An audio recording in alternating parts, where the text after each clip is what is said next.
Hi, welcome to Diving into Deep Waters. I'm your host, Erin Rowling, and where did the summer go? I have zero idea where it went. I think I was a little naive going into summer thinking, you know what, I'm going to have all this time because things slow down at church, and it wasn't the case. Before I did say I was going to take June off.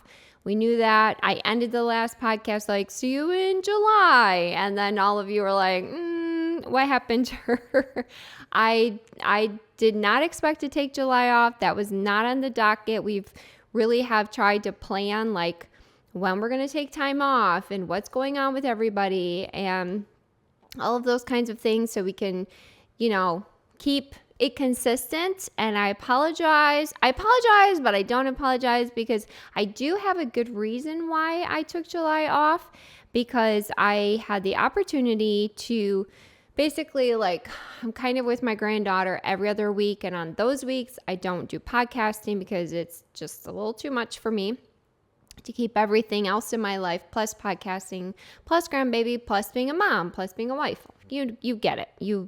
Your plate is just as full, if not fuller than mine. So And my daughter was like, can I come for a week? And I was like, yes, because she brings my grandbaby. And so we got a whole week with her, and that we weren't really expecting. And then our daughter and our son-in-law went on a trip and asked us to watch our granddaughter it ended up being like 6 days. And I'm like, of course. And so, there's my excuse. It's all Audrey's fault. No, it's the best excuse to have. And, here's the thing is I think sometimes, I've talked about that, like filling our plate more than what we are capable of keeping up with joy and happiness. And because a lot of us, we fill our plates and we become snippy, snappy, overwhelmed, stressed, not nice people in the midst of all of that. And I'm just finding as I get older, which I hate saying that. I hate saying I'm getting older. I don't like saying it. I feel like I sound like an old person when I say it.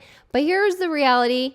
I am getting older. I'm like creeping up on a big birthday in a few months, and I'm not sure I'm ready for that. But it just felt like I just couldn't manage it all well.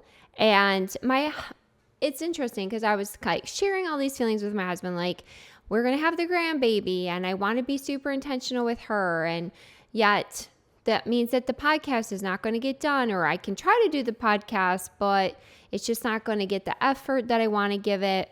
And I don't feel like I can do everything with joy and stuff like that. And he just spoke some life into me, and I really, really appreciate it because I was like, well, if we don't do, we're not doing June, doesn't look like July is going to happen. That means 2 whole months, the podcast doesn't come back till August. And he said, he goes, actually your situation kind of fits into a series that I'm doing called Staycation was the name of his series. And the first week was on family. And basically he was talking about the ministry of the home. And I just needed to hear that. And he was like, as much as you love doing your podcast, like your first ministry is to the home. And Audrey is part of our home. She's part of our life. And let's be honest, she pretty much trumps everything. If I'm just being completely honest, she trumps pretty much everything in my life. And when I'm with her, I want to be fully engaged with her. And he was just like, you need to release yourself from feeling like you've got to, have these rivals. Like some things just need to take a lower place in your life and other things need a higher place. And that's totally okay. And so I just want to give a shout out to my husband, which if you are struggling with any of that, priorities and stuff like that, go listen to Staycation. I think it's week 1. the whole series is great, actually. He talks about the workplace. He talks about something else, which I can't remember. It doesn't mean I wasn't listening. I'm just off the top of my head, I can't remember. But yeah, it was so freeing. And in that message, he kind of talked about, we often look for, I'll give you a little summary of his message. This is just one tiny part of it. But basically, like, we look for that one big thing, which is kind of like our purpose. What is our purpose? And we want it to be big and extravagant and huge and impactful and all of these things.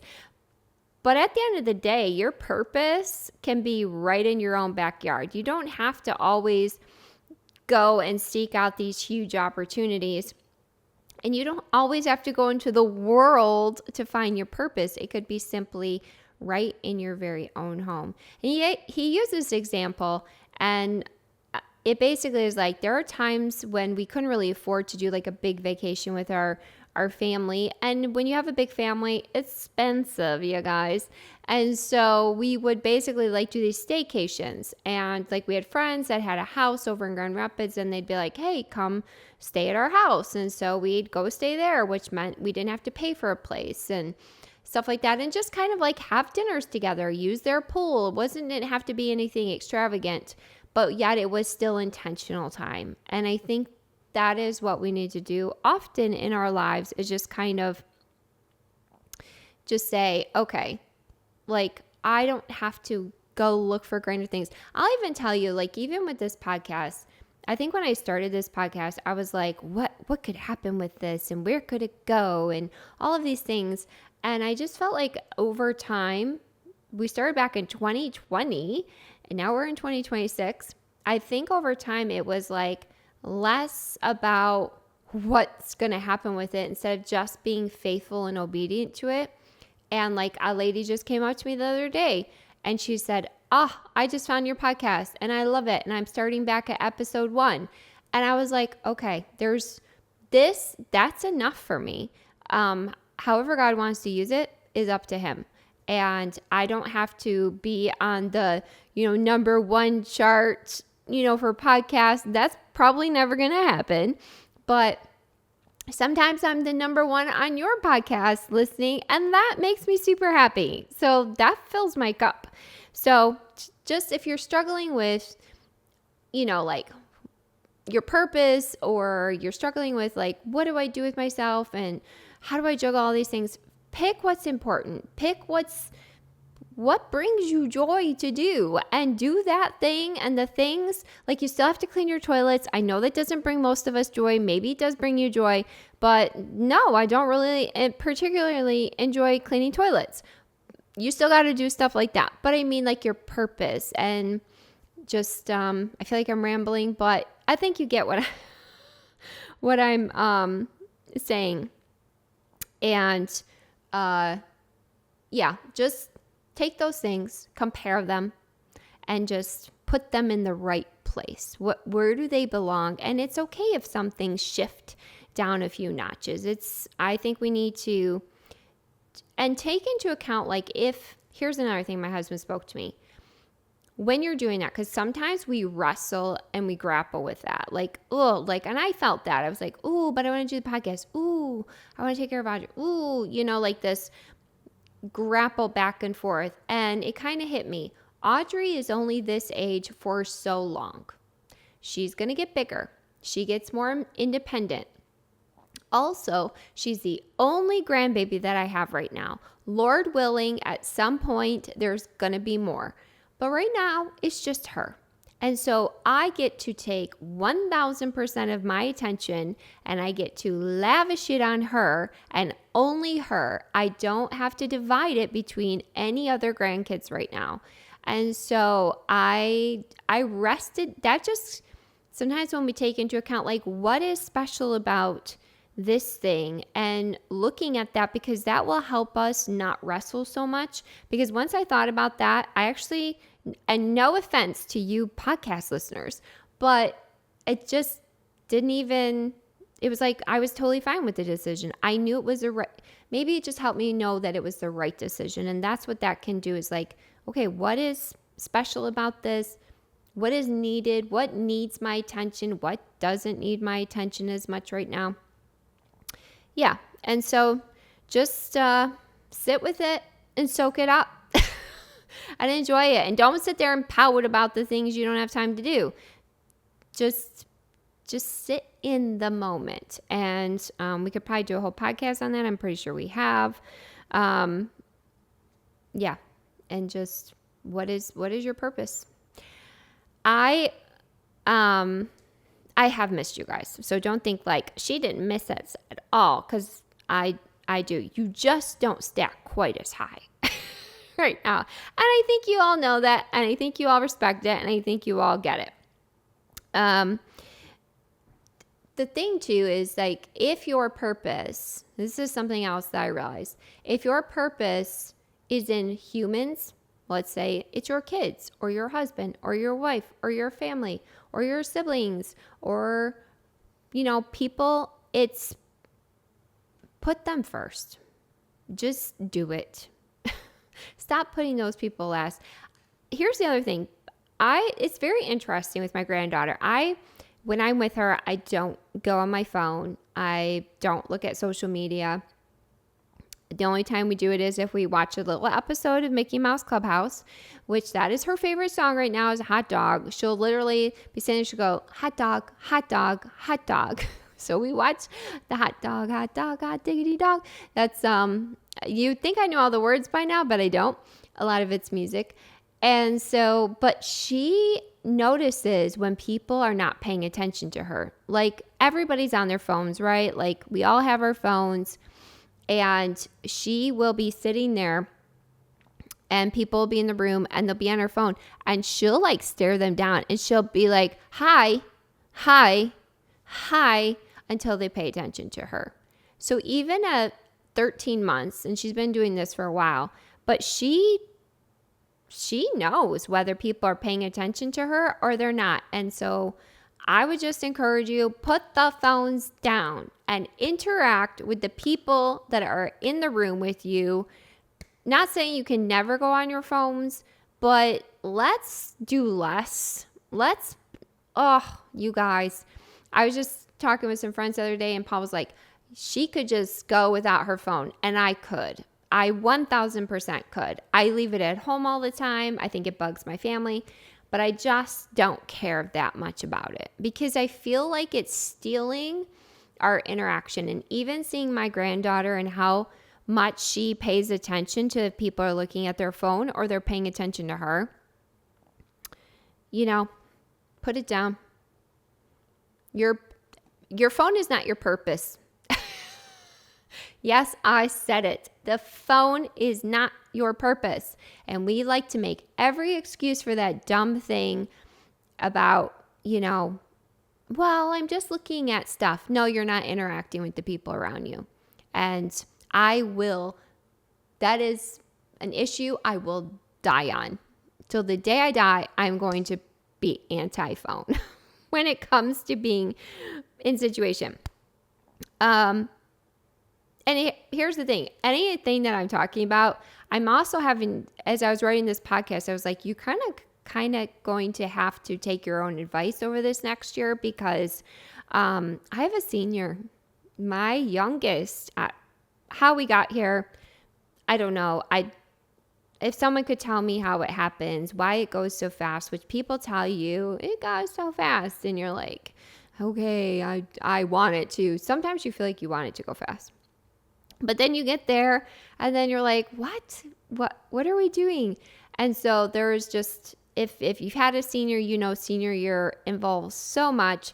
You don't want to miss a thing because especially she's our youngest. This is the last go around of all the senior things. And I feel like Abby, more than any of my kids, fully loves the school experience. She wants to be a part of everything. She's super excited for senior year, which makes me excited for it. And she wants to be a part of everything. And so, we did senior pictures the other day, which I knew I would cry. I knew that was going to happen. And I remember I was holding like the little solar thing reflector, I think it's called. And I like peek around it and I'm like, when did she grow up? Like, when did this happen? I mean, I've seen glimpses of it. There's times that I think, man, she looks really grown up. Or she talks in a way and I'll be like, wow, she's really growing up. But I don't know. She just looked beautiful. She looked older to me. Even Amanda said to me, why does she look so old? And I was telling someone about this and they said, I hate to tell you, but she looked older about 6 months ago. And I was like, devil get behind me. No, I didn't say that, but I might have thought it. Because I was just like, I'm just not, I don't know. Like, I'm ready for it, but I'm not ready for it. If your kid is, I've seen posts of parents getting their kids ready for college. They're not ready for that. You're not ready for your baby to go to kindergarten. You're not ready to see your grandkids go into the next phase and grade and all those things. Like, haven't seen some of these kids this summer. I see them. They're like a foot taller. All of a sudden, it's like, it's just nuts to me. And so if you're in that season, kind of talk about this every time we go back to school because it's just, there can be a lot of feelings that go with it and it's okay. And it is kind of funny though, this is being our youngest, we are kind of experiencing things. She's just funny. Like she's totally playing the youngest advantage to everything. Like she'll say something and then I'll be like, I don't think so. And she's like, but just think, this could be like, I'm not going to be here next year to do this with you. So I think we should do it.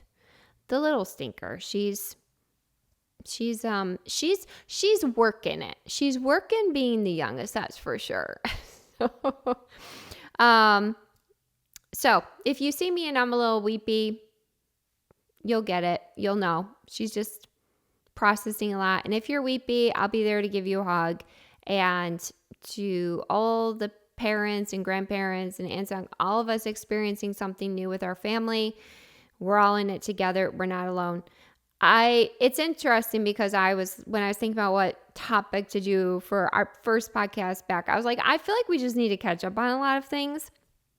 And what's kind of been a theme of, as I was writing out all my thoughts, I kind of felt like I'm going to call this podcast The Unexpected, because that's where I feel like life what it has presented me lately. So like an unexpected break. Did not expect that. Unexpected. I mean, we know our kids are going to grow up, but we don't expect it to happen overnight. That's how it feels. Or we don't expect to have all the feelings that we have and navigate all that stuff.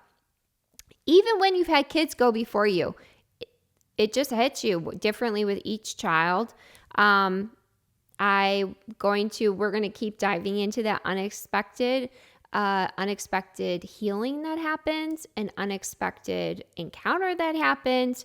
And that's where my life is. It's been full of the unexpected, I guess. So, and you can probably relate, like that's life.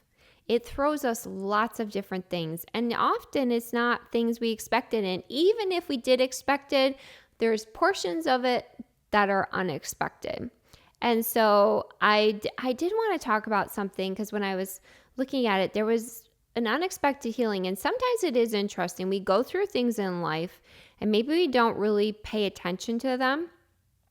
But when we sit and we process it, then we kind of like can dive deeper into what happened, what we experienced, maybe what we didn't see before. And sometimes I feel like that with healing. Like I have a lot of friends that are working on certain things in their life and going after healing emotionally and mentally in their lives, spiritually, because all those things work together. And I'm there to encourage them, and they're doing amazing. They're doing hard work to, sometimes you got to do some hard work with healing. And then sometimes healing comes when we least expect it. And sometimes we don't even notice that it happened, but it happened. And then we take a step back and we're like, oh, I'm healed of that. Like, I'm not struggling with that anymore. And it can take us by surprise. For me, that was Father's Day this year. Father's Day is always a tricky holiday for me. Maybe for you, it's not Father's Day. Maybe it's another holiday. I feel like holidays are wonderful and yet can also be very much a struggle, can be difficult because we have things attached to them, and it can just be some tricky waters sometimes. But this Father's Day, we actually, Amanda and Frank asked if they could have Audrey dedicated at our church, and which was super, super special for us because that meant Paul was going to dedicate her, and all of our kids were here. Joseph flew in from Spain the night before. Frank's parents came. And it was Frank's first Father's Day. So we were like, well, let's do a cookout the night before because we were leaving on vacation the day of Father's Day. So we're like, let's do a cookout, kind of honor the dads and all of that stuff. And I was just so excited for Paul that he was going to have all of his kids home. He was going to get to dedicate his granddaughter, that our kids helped with worship. So I just felt like it was we were all going on vacation that day, all of us. Can't really get much better than that for a Father's Day for him. And so, it was just super exciting. So I'm leading worship and it hit me out of nowhere. I was like, I always struggle on Father's Day, but this Father's Day, zero feelings of anything sad or hurt or literally all I felt was complete joy. My heart was just bursting with I couldn't stop smiling. I'm have some good amount of tears in the morning and stuff like that. During worship, I often get really emotional because that's just basically being worship for me is just feels like I'm bearing my soul basically. And it just nothing negative in no way, shape or form, just utter joy that we were going to dedicate our granddaughter, utter joy that my husband's heart was full. Utter joy of watching my son-in-law, who I adore, celebrate his first Father's Day. And utter joy, not that our family life is perfect because it's not, but it just has been I just felt so full. All of the positive superseded anything negative because let me tell you, my family is just like yours. We have stuff. We're not going to get into it right now, but we got stuff. And but it just so much joy. And I just realized, I was like, oh my gosh, God has healed my heart. So much so, I have no pain today. I have no sorrow. And here's the thing. It's not something I did. He did it. And it was just a surprise. Now, as I was diving into it and thinking about it, I do believe that there's been work on my end as far as when it comes to Father's Day. Yes, there's sadness on some level, but also focusing on the positive instead of the negative. But there's always been that nudge of sadness, always that, part of my heart that hurt or whatever. And yet on this day, it just was non-existent. I mean, I don't even feel even if I thought about the part that usually made me sad, it just had no effect. It was crazy. I mean, it literally stumped me how much it just was not existing.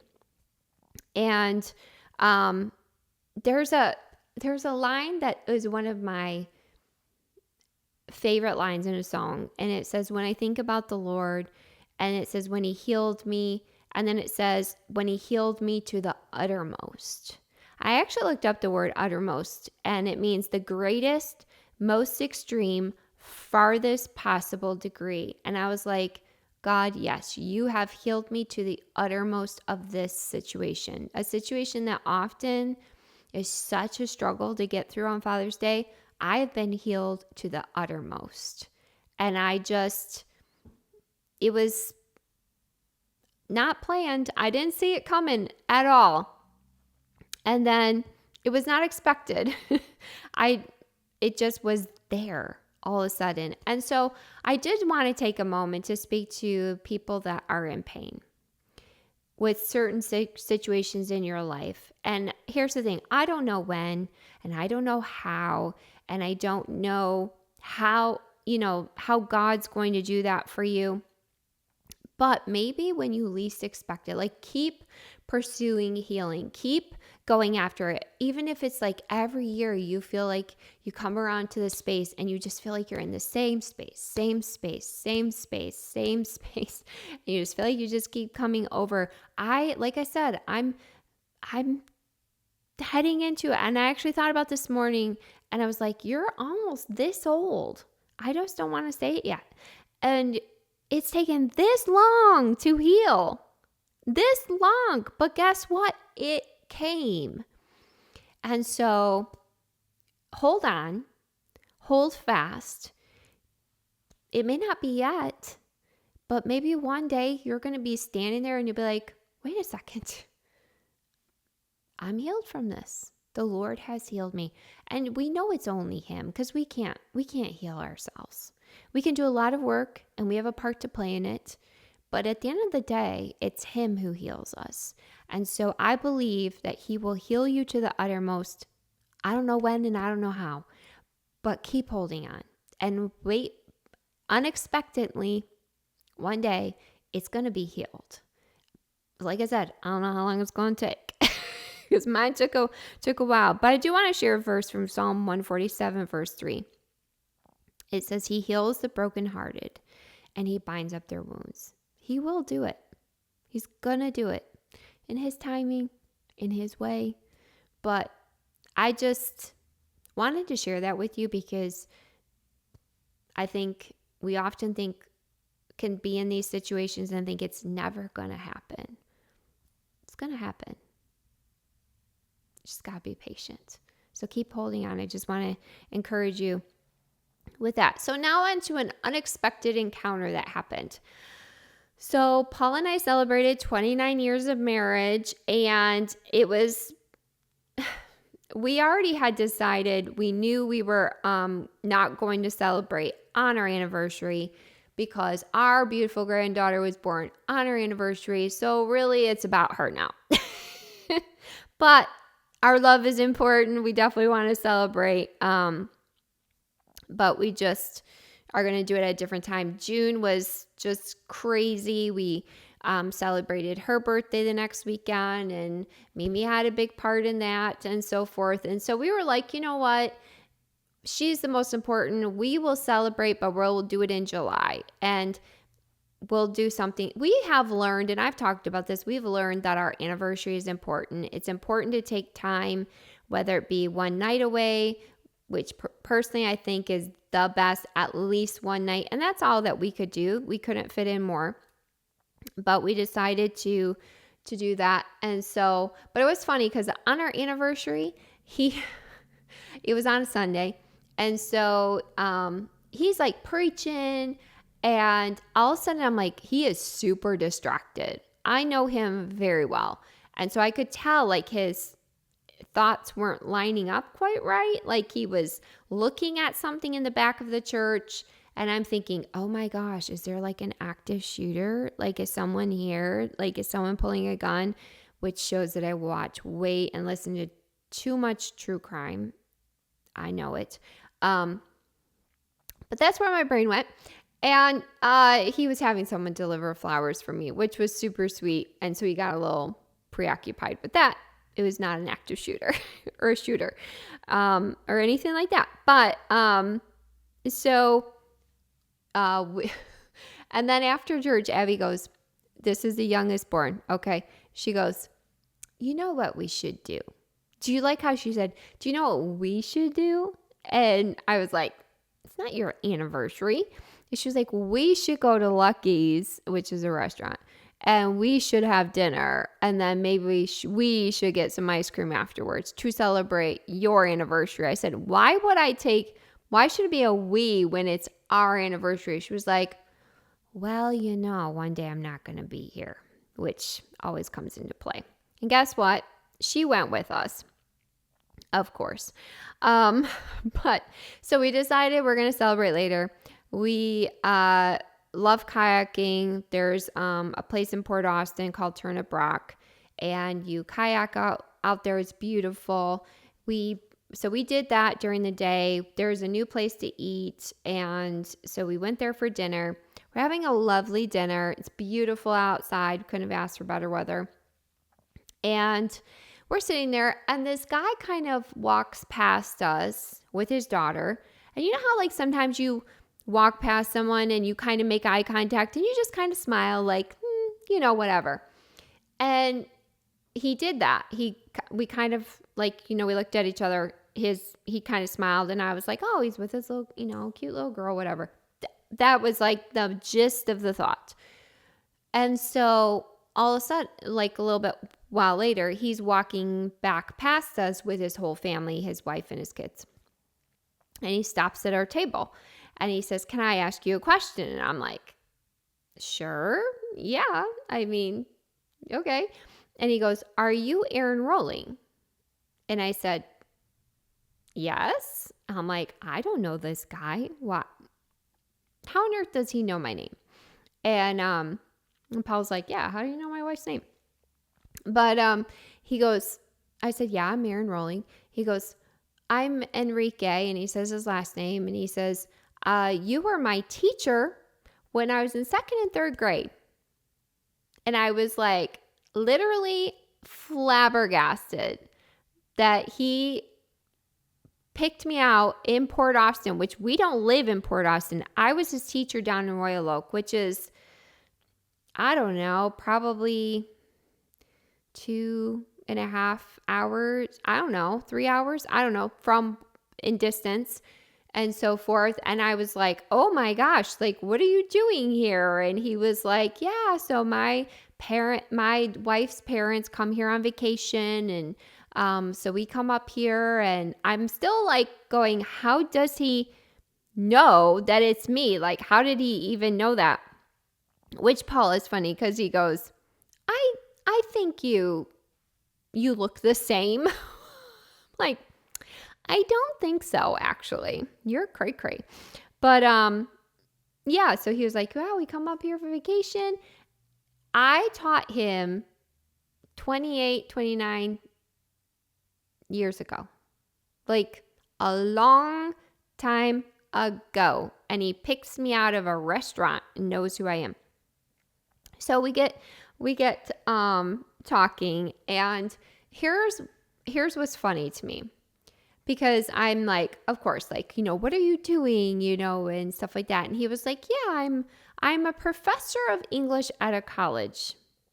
And I literally start laughing because I'm like, well, that didn't come from me, because if you know anything about me, English is not my strong suit.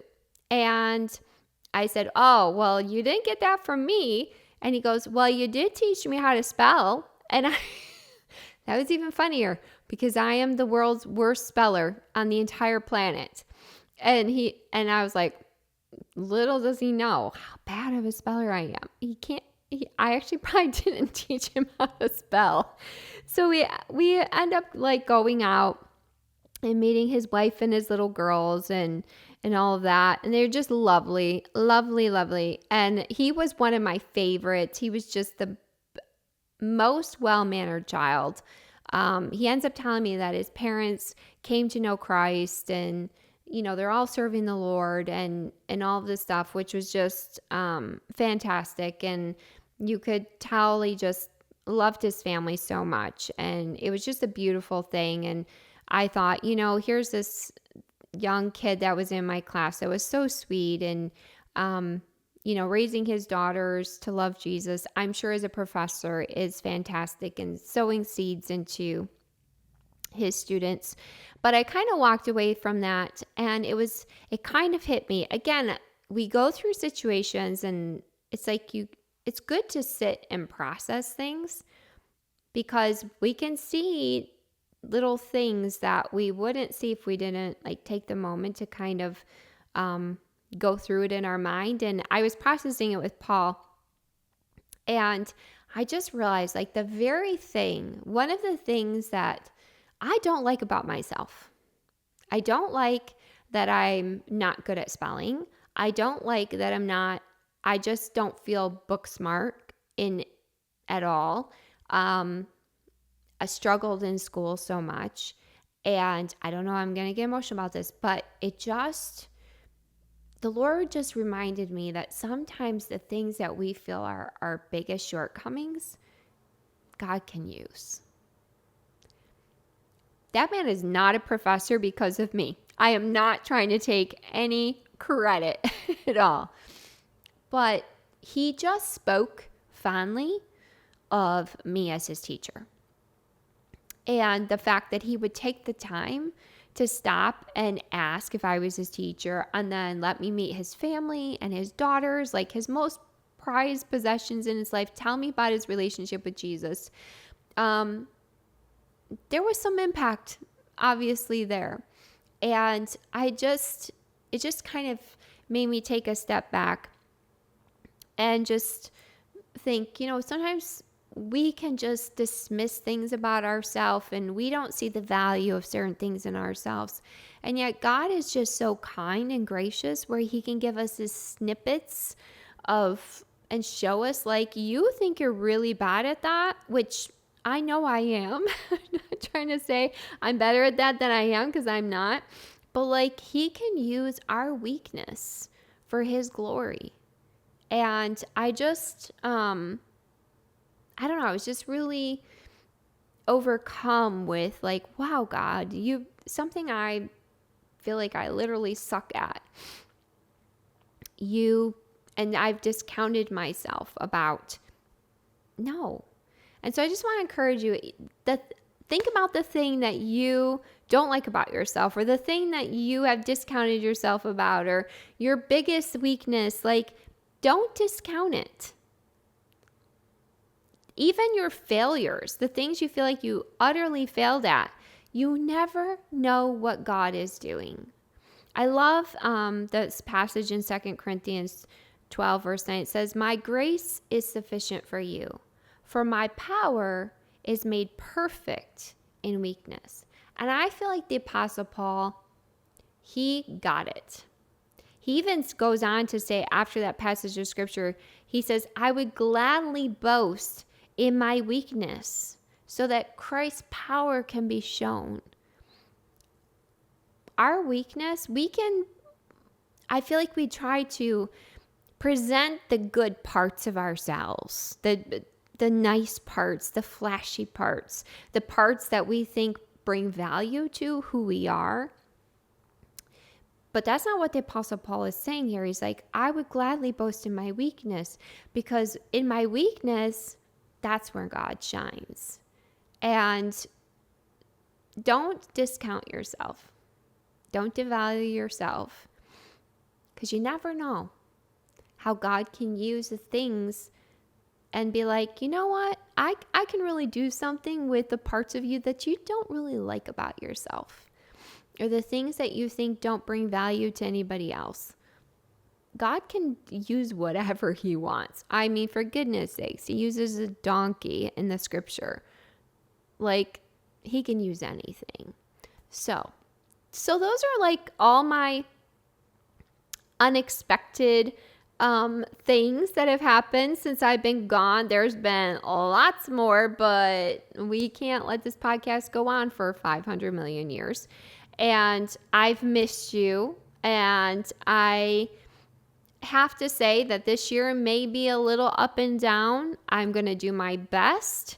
But just know that if we miss one, it's not because you're not important, because you are. And here's the thing. This podcast is also very important to me. It helps my walk with Jesus. It helps me grow and change and take moments to go through things life and see how God shows himself faithful and his goodness and his mercy and the things he's teaching me. And hopefully the things that I talk about are also things that you're learning and growing as well. I haven't arrived yet, so I still got a lot of things to learn. So this podcast is going to keep going as long as I got things to learn. We're just going to keep diving deep because I think we've just sometimes just scratched the surface and we have a lot more to learn. So thank you for your graciousness. Thank you for being on this journey with me, and I'll see you next time.